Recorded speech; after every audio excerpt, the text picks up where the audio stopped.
Shalom Ubracha, on poursuit aujourd'hui avec la deuxième Mishnah du troisième Pérek.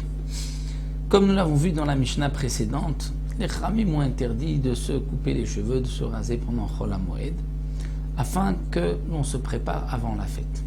Les Chachamim ont aussi interdit de laver du linge pendant Chol HaMoed. Pourquoi? Afin d'avoir du linge propre au début de la fête, sinon les gens vont se dire « j'ai le temps pendant Chol HaMoed, je ne travaille pas, je pourrais faire mes lessives pendant Chol HaMoed ». Donc les Chachamim ont interdit de laver pour Chol HaMoed afin que tout soit prêt avant la fête. Malgré tout, pour certains, les Chachamim n'ont pas interdit, c'est ceux qui n'ont pas pu, à cause d'un cas de force majeure, se laver leurs vêtements avant Chol HaMoed. Donc Ve'elu mechapsim b'Moed, voici ceux qui peuvent laver les vêtements, faire des lessives pendant Chol HaMoed. Abba mimdinat hayam, celui qui vient d'outre-mer, donc de voyage, qui est arrivé juste pendant la fête ou juste avant la fête et il n'a pas pu laver son linge avant. Bet Hashivia, il avait été pris en captivité, c'est Bet Asurim, il sort de prison.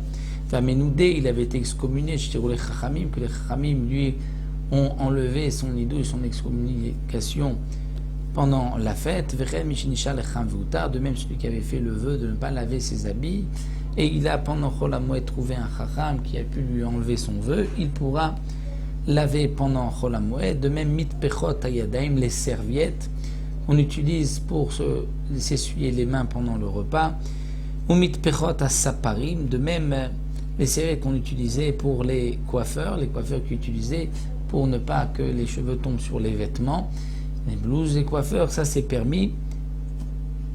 Bien sûr, on parle de coiffeurs qui utilisaient donc ces serviettes, ces blouses pour ceux qui avaient le droit de se couper les cheveux, comme on avait vu dans la première Mishnah.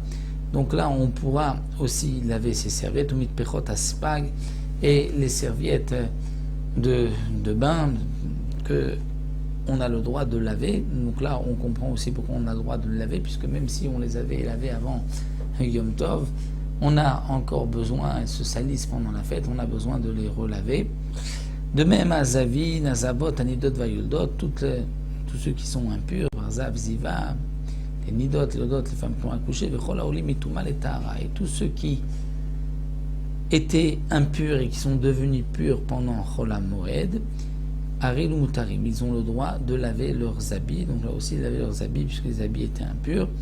Donc ça c'est permis, ou Sha'ar Kol Adam Asurim, mais tous les autres, tout autre homme a l'interdiction de laver les vêtements pendant Chol HaMoed, comme nous l'avons vu donc dans la première et la deuxième Mishnah. Le Barthénora juste terminé nous dit que celui qui n'a un seul habit et qu'il est sale, il a le droit de le laver pendant Chol HaMoed, mais à condition qu'il va rester à côté de son habit pendant le lavage, et on va voir donc qu'il lui manque une chemise. On comprend bien qu'il la lave parce que c'est la seule chemise qu'il a à mettre, donc ça c'est permis pendant Chol HaMoed. Nous on se retrouvera pour la troisième Mishnah, Bezrat Hashem, la prochaine fois.